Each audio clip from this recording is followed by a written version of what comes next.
स्वागत है आपका आज के मुख्य समाचारों में। जी हां दोस्तों, आपको यहां पर देखने को मिलेंगी सुबह से लेकर शाम तक की तमाम बड़ी खबरें मुख्य समाचार ब्रेकिंग न्यूज अपडेट्स के रूप में। तो चलिए दोस्तों, जान लेते हैं आज की पहली बड़ी खबर।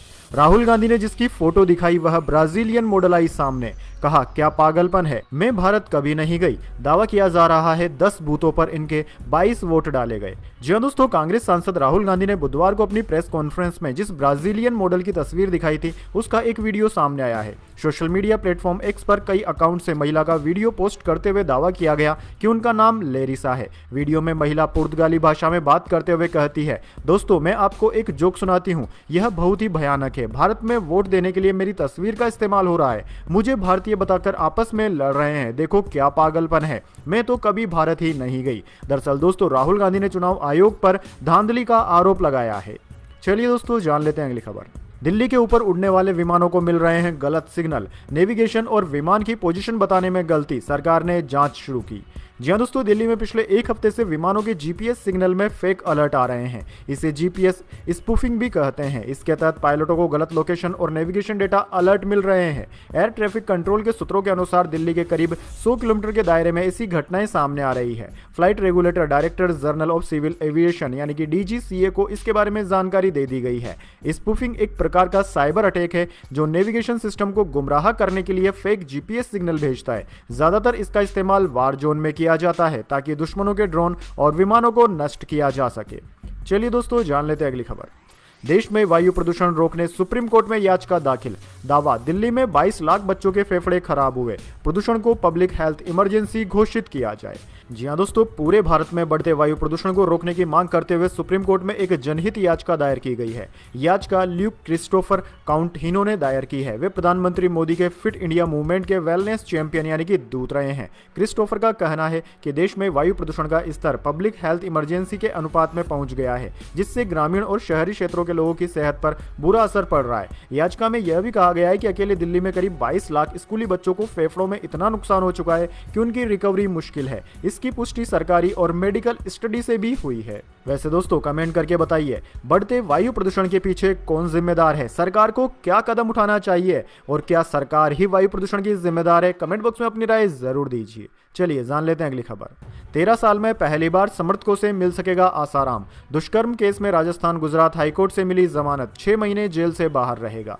दोस्तों, दुष्कर्म केस में सजा काट रहे आसाराम को राजस्थान हाईकोर्ट के बाद गुरुवार को गुजरात हाईकोर्ट से भी जमानत मिल गई। कोर्ट ने मेडिकल ग्राउंड पर 6 महीने के लिए जमानत देते हुए सजा स्थगित कर दी है। गुजरात हाईकोर्ट में आज सुनवाई के दौरान आसाराम उर्फ आशु मल के वकील देवदत्त कामत ने कोर्ट को बताया कि आसाराम 13 साल से जेल में बंद है। हिरासत प्रमाण पत्र के अनुसार उसने छूट सहित कुल 12 साल 11 महीने और 27 दिन की जेल की सजा काट ली है, जबकि वास्तविक हिरासत अवधि 11 साल 6 महीने और 3 दिन की रही। वकीलों के पक्ष को सुनने के बाद गुजरात हाईकोर्ट ने राजस्थान हाईकोर्ट के फैसले के आधार पर आसाराम को 6 महीने की जमानत दे दी है। चलिए दोस्तों, जान लेते हैं अगली खबर। डोनाल्ड ट्रंप ने ममदानी का मजाक उड़ाया, कहा वो न्यूयॉर्क वाला मंडानी या जो भी उसका नाम है ट्रांसजेंडर अधिकारों का समर्थक है। जी हां दोस्तों, अमेरिकी राष्ट्रपति डोनाल्ड ट्रंप ने गुरुवार को भारतीय मूल के जोहरान ममदानी का मजाक उड़ाया। मियामी में एक बिजनेस फोरम को संबोधित करते हुए डोनाल्ड ट्रंप ने कहा कि वो जो मंडानी या जो भी उसका नाम है न्यूयॉर्क वाला सोचता है कि मर्दों का महिलाओं के खेलों में खेलना बहुत अच्छा है। ट्रंप का यह बयान जोहरान ममदानी के ट्रांसजेंडर अधिकारी को लेकर रुख पर तंज था। असल में ममदानी ट्रांसजेंडर लोगों के अधिकारों का समर्थन करते हैं, यानी कि अगर कोई व्यक्ति जन्म से पुरुष है लेकिन खुद को महिला मानता है तो उसे महिलाओं की खेल प्रतियोगिता में भाग लेने की अनुमति होनी चाहिए। चलिए दोस्तों, जान लेते हैं अगली खबर। मुंबई में मोनोरेल ट्रेन डीरेल होकर हवा में लटक गई, 3 कर्मचारी घायल। ट्रायल में एक बीम से दूसरे बीम पर शिफ्टिंग के दौरान हुआ बड़ा हादसा। जी हां दोस्तों, मुंबई के वंडाला डिपो में बुधवार सुबह एक मोनोरेल ट्रेन ट्रायल के दौरान डीरेल हो गई। ट्रेन का इंजन पटरी से उतरकर हवा में लटक गया। हादसे में ट्रेन कैप्टन समेत 3 कर्मचारी घायल हो गए। हादसा इतना भयानक था कि ट्रेन का निचला ढांचा भी पूरी तरह से क्षतिग्रस्त हो गया। दोस्तों, मोनोरेल ऑपरेट करने वाली Maha Mumbai metro operation corporation limited MMMOCL ने कहा कि ट्रेन खाली थी, इसमें कोई यात्री नहीं था। सूत्रों के अनुसार यह घटना सुबह करीब 9:30 बजे हुई, जब ट्रेन को एक गाइड वे बीम से दूसरे गाइड वे बीम पर लेकर जाया जा रहा था। चलिए दोस्तों, जान लेते हैं अगली खबर। आंध्र प्रदेश के सल्लूर में चलती बस में आग लगी, ड्राइवर ने तुरंत यात्रियों को बाहर निकाला। 13 दिन में दूसरा हादसा। जी हाँ दोस्तों, आंध्र प्रदेश के सलूर में गुरुवार सुबह बस में आग लग गई। हादसे के वक्त बस में 10 यात्री सवार थे। ड्राइवर ने तुरंत सभी को सुरक्षित बाहर निकाल लिया, जिससे बड़ा हादसा टल गया। इससे पहले 24 अक्टूबर को कुर्नूल में प्राइवेट बस में आग लग गई थी, जिसमें 20 यात्री जिंदा जल गए थे। चलिए दोस्तों, जान लेते हैं अगली खबर। भारत ने जीता गोल्ड कोस्ट T20 मुकाबला, 48 रनों से ऑस्ट्रेलिया को हराया। सीरीज में 2-1 की बना ली बढ़त। जी हाँ दोस्तों, भारत और ऑस्ट्रेलिया के बीच 5 मैचों की T20 सीरीज का चौथा मुकाबला केरला गोल्ड कोस्ट के हेरिटेज बैंक स्टेडियम में खेला गया। इस मुकाबले में टीम इंडिया ने 48 रनों से जीत हासिल की है। इस जीत के साथ ही अब सीरीज में भारत ने 2-1 की बढ़त बना ली है। अब आखिरी मुकाबला 8 नवंबर को खेला जाएगा। अगर भारत वह मैच जीतता है तो सीरीज पर कब्जा जमा लेगा, और अगर मैच हार जाता है तो भी यह सीरीज बराबरी पर समाप्त होगी। चलिए दोस्तों, जान लेते हैं अगली खबर। पतंजलि ने दूसरे ब्रांड के च्यवनप्राश को धोखा कहा। डाबर की शिकायत पर दिल्ली हाईकोर्ट बोला, फ्रॉड की जगह लो क्वालिटी कह लो, क्या दिक्कत है। जी हाँ दोस्तों, पतंजलि एक बार फिर अपने विज्ञापन को लेकर विवादों में घिर गई है। दरअसल कंपनी ने च्यवनप्राश के एड में दूसरी कंपनियों के ब्रांड को धोखा कहा था। इसको लेकर डाबर इंडिया ने पतंजलि पर मानहानि और अनफेयर कंपटीशन का केस दर्ज करा दिया। गुरुवार को दिल्ली हाईकोर्ट में मामले की सुनवाई हुई। इस दौरान जस्टिस तेजस करिया ने कहा कि एड में दूसरे ब्रांड्स को धोखा कहना गलत है, क्योंकि ये शब्द नकारात्मक और अपमानजनक है। फिलहाल कोर्ट ने विज्ञापन पर अंतरिम रोक लगाने पर अपना फैसला सुरक्षित रख लिया है। चलिए दोस्तों, जान लेते हैं अगली खबर। असम में बड़े किडनी तस्कर गिरोह का हुआ खुलासा। नशेड़ियों को कोलकाता ले जाकर निकाल लेते थे किडनी। एक गांव के 40% लोग बने शिकार। जी हाँ दोस्तों, असम के नौगांव शहर का छोटा सा गांव केवता, जिसकी आबादी लगभग 2200 है। यहाँ आप जिसे भी मिलेंगे वो अपनी एक किडनी की कहानी सुनाने लगेगा। गांव के 40% लोगों के शरीर में सिर्फ एक ही किडनी है। दरअसल दोस्तों, नशे की लत और आर्थिक बदहाली के चलते ये लोग अपनी एक किडनी बेच चुके हैं। इनकी हालत देखकर दलाल इनसे संपर्क करते हैं, फिर कोलकाता ले जाते हैं, जहाँ ऑपरेशन के बाद इनकी एक किडनी निकाल ली जाती है। वैसे दोस्तों, इस तरह का गिरोह चलाने वाले लोगों के खिलाफ क्या कदम उठानी चाहिए सरकार को, कमेंट बॉक्स में जरूर बताएं, क्योंकि भारत जैसे देश में व्यक्ति कभी ना कभी तो आर्थिक रूप से मजबूर होता ही है, लेकिन इसका मतलब यह नहीं होता कि उसके अंग को निकाल कर ही बेच दिया जाए। चलिए दोस्तों, जान लेते हैं अगली खबर। पूर्व भारतीय क्रिकेटर सुरेश रैना और शिखर धवन की 11.14 करोड़ की संपत्ति अटैच। ईडी की सट्टेबाजी ऐप मामले में कार्रवाई। युवराज सिंह और सोनू सूद से भी हो चुकी है पूछताछ। जी हां दोस्तों, परिवर्तन निर्देशालय ने गुरुवार को पूर्व क्रिकेटर सुरेश रैना और शिखर धवन की 11.14 करोड़ की संपत्ति अटैच की है। जांच एजेंसी के अनुसार दोनों खिलाड़ियों ने ऑनलाइन बेटिंग ऐप 1xBet के प्रमोशन से हुई कमाई का इस्तेमाल निवेश और संपत्ति खरीदने में किया था। यह कार्रवाई मनी लॉन्ड्रिंग रोकथाम कानून PMLA के तहत की गई। सोर्स के अनुसार रैना का 6.64 करोड़ रुपए का म्यूचुअल फंड निवेश और धवन की 4.5 करोड़ रुपए की संपत्ति को अटैच किया गया है। ईडी ऑफिशियल सोर्स ने न्यूज एजेंसी PTI को बताया था कि इस संपत्ति को प्रोसीड्स ऑफ क्राइम यानी कि अपराध से कमाई गई संपत्ति माना गया है। चलिए दोस्तों, जान लेते हैं अगली खबर। जम्मू कश्मीर, उत्तराखंड और हिमाचल प्रदेश में बर्फबारी, तापमान माइनस में। गुलमर्ग बना व्हाइट वंडरलैंड। दिल्ली, यूपी समेत 7 राज्यों में ठंड बढ़ी, पारा 3 डिग्री तक गिरा। दरअसल दोस्तों, हिमालय के 3 राज्यों जम्मू कश्मीर, उत्तराखंड और हिमाचल प्रदेश में बर्फबारी शुरू हो गई है। जम्मू कश्मीर के बारामूला में गुलमर्ग व्हाइट वंडरलैंड में बदल गया। उत्तराखंड में बद्रीनाथ और केदारनाथ धाम भी बर्फ से ढक गए हैं। हिमाचल प्रदेश के ऊंचाई वाले इलाकों लाहौल और स्पीति के साथ ही किन्नौर, कुल्लू में ताजा बर्फबारी हुई, जिससे तापमान में गिरावट दर्ज की गई। देश भर के लोग बर्फबारी का नजारा देखने यहां पर पहुंच रहे हैं। उधर दोस्तों, पहाड़ी इलाकों में बर्फबारी का असर मैदानी राज्यों में भी नजर आने लगा है। दिल्ली, राजस्थान, मध्य प्रदेश, उत्तर प्रदेश, राजस्थान, पंजाब, झारखंड में ठंडी हवाएं चलने के साथ तापमान में 3 डिग्री तक की गिरावट दर्ज की गई है। मौसम विभाग के अनुसार इन राज्यों में अगले 3 दिन में ठंड और भी जोर पकड़ लेगी। चलिए दोस्तों, जान लेते हैं अगली खबर। दिल्ली वालों के लिए बड़ी खुशखबरी, पेंडिंग ट्रैफिक चालान जमा करने पर मिलेगी भारी छूट। जी हाँ दोस्तों, दिल्ली वालों के लिए अच्छी खबर है। अगर आप पर पेंडिंग ट्रैफिक के चालान बाकी है तो आपको भारी छूट मिलने जा रही है। दरअसल दोस्तों, दिल्ली ट्रैफिक पुलिस ने 8 नवंबर को एक विशेष लोक अदालत की घोषणा की है, जहां वाहन मालिक अपने बकाया ट्रैफिक चालान का भुगतान बेहद रियायती दरों पर कर सकते हैं। दोस्तों, आपको बता दें, यह लोक अदालत विशेष रूप से ट्रैफिक चालानों को निपटारा करने के लिए आयोजित की जा रही है। इस लोक अदालत में 31 जुलाई 2025 तक के चालान शामिल किए गए हैं। चलिए दोस्तों, जान लेते हैं अगली खबर। वर्ल्ड चैंपियन लड़कियों से मिले प्रधानमंत्री मोदी। हरलीन ने पूछा चेहरे की चमक का राज। प्रधानमंत्री ने दीप्ति से कहा, हनुमान जी का टैटू क्यों बनवाया। जी हाँ दोस्तों, महिला वर्ल्ड कप विजेता टीम इंडिया ने 5 नवंबर को प्रधानमंत्री मोदी से मुलाकात की। इसका वीडियो गुरुवार यानी कि आज जारी किया गया। इस दौरान प्रधानमंत्री मोदी ने सभी प्लेयर्स से टूर्नामेंट के उनके अनुभव से जुड़े सवाल पूछे। हरलीन देओल ने मोदी से ग्लोइंग स्किन का राज पूछा। इस पर प्रधानमंत्री हंस पड़े। प्रधानमंत्री ने दीप्ति शर्मा से हनुमान जी के टैटू के बारे में जानना चाहा। यह भी कहा कि आप इंस्टाग्राम पर जय श्री राम भी लिखती हैं। दीप्ति ने इसका राज भी बताया। चलिए दोस्तों जान लेते हैं अगली खबर।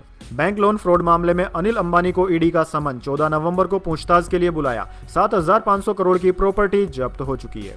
जी हाँ दोस्तों, रिलायंस ग्रुप के चेयरमैन अनिल अंबानी को परिवर्तन निर्देशालय यानी कि ईडी ने फिर से समन भेजा है। पीटीआई के अनुसार ईडी ने अनिल अंबानी को 14 नवंबर को पूछताछ के लिए हाजिर होने के लिए कहा है। यह मामला मनी लॉन्ड्रिंग और बैंक लोन फ्रॉड से जुड़ा है, जबकि जांच ईडी कर रही है। 7,500 करोड़ रुपए की प्रॉपर्टी इससे पहले उनकी जब्त की जा चुकी है।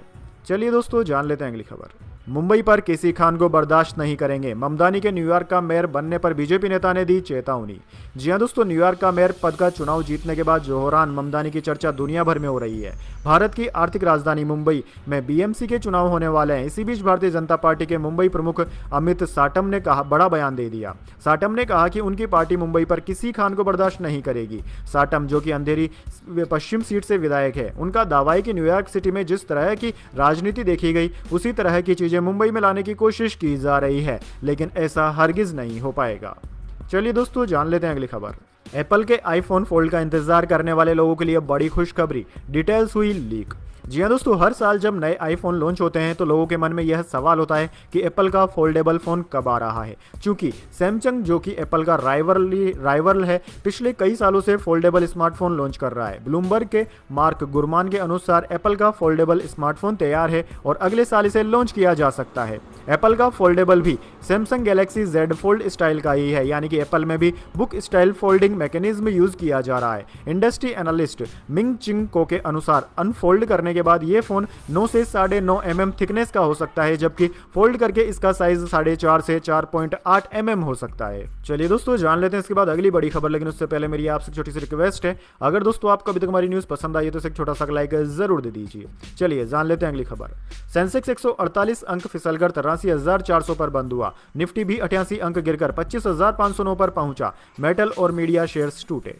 जी हां दोस्तों, शेयर बाजार में आज गिरावट देखने को मिली। सेंसेक्स 148 अंक गिरकर 83,311 पर बंद हुआ। वहीं निफ्टी में भी 88 अंकों की गिरावट रही। ये 25,509 पर बंद हुआ। आज सेंसेक्स के 30 शेयरों में से 12 में तेजी और 18 में गिरावट रही। मेटल और मीडिया शेयर्स में गिरावट रही। ऑटो और आईटी शेयर्स में खरीदारी देखने को मिली। वहीं दोस्तों आज मैन बोर्ड सेगमेंट में आईपीओ ओरकला इंडिया शेयर बाजार में 2.75% प्रीमियम के साथ 750 पर लिस्ट हुआ।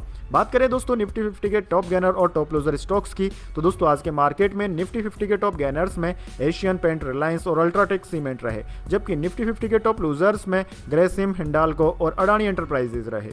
चलिए दोस्तों जान लेते हैं अगली खबर। चांदी 2092 रुपए बढ़कर 1.48 लाख रुपए प्रति किलो पर पहुंची। सोना 251 रुपए महंगा होकर 1.21 लाख रुपए प्रति 10 ग्राम पर पहुंचा।